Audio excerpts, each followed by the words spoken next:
People from the north get nervous when people in Texas make loud sudden noises. We were very successful with Santorum. Certainly we can come up with a new version of Trump. Brainstorm. Actually, I've written about this a lot because people keep asking me to redefine Trump. Trump already means something awful. In British slang, it means to fart audibly. I think every time I see him on television talking, I'm like, Trump, Trump, Trump.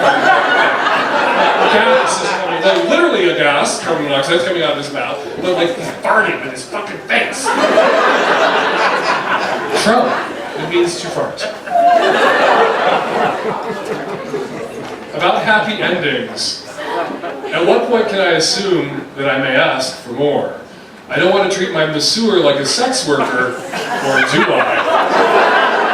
If I want to take it beyond a hand job, do I offer a larger tip? Wait, am I obligated to tip for a happy ending? Yes! A happy ending is above and beyond. You're obligated to fucking tip for a happy ending. Does this mean I am buying sex? Yes!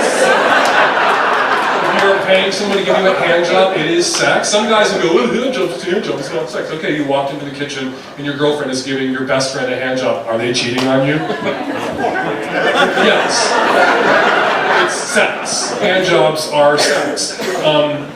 You know, I know people who've done this kind of massage work where they do provide happy endings, and they do sex work in this context because they know or they expect that nothing more will be asked of them, that this is the limit of the expectations of the client.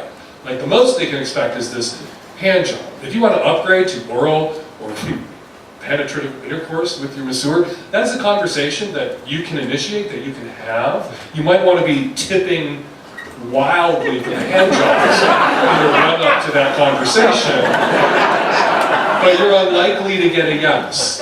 Like your masseuse, if they provide happy endings, has selected that line of sex work because the only thing they want your dick touching is their hand, that they can boil in a pot of puree. Can a man learn how to have multiple orgasms without ejaculating? Yes, but from Sting, not from me. One of the things I like about being a guy who has sex with guys is we all know when we're done.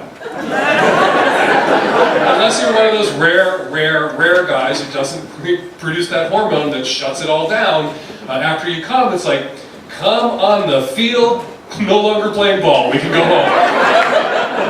You know, I've talked to guys who are like into woo-woo, tantric sex and want to have sex for 8 hours, and I'm like, I have another job. Besides this one that I'm giving you right now.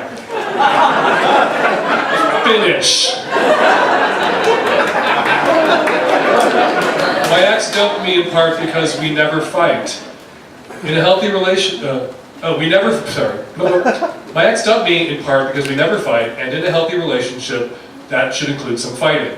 Current partner and I never fight, and I like it. How full of shit was my ex? From unusually content, kinky Texan, respect you. Sad story.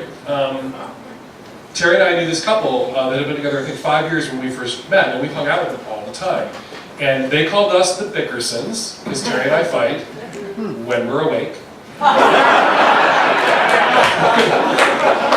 And we were always like, why can't we be more like Dave and Eric? They never fight.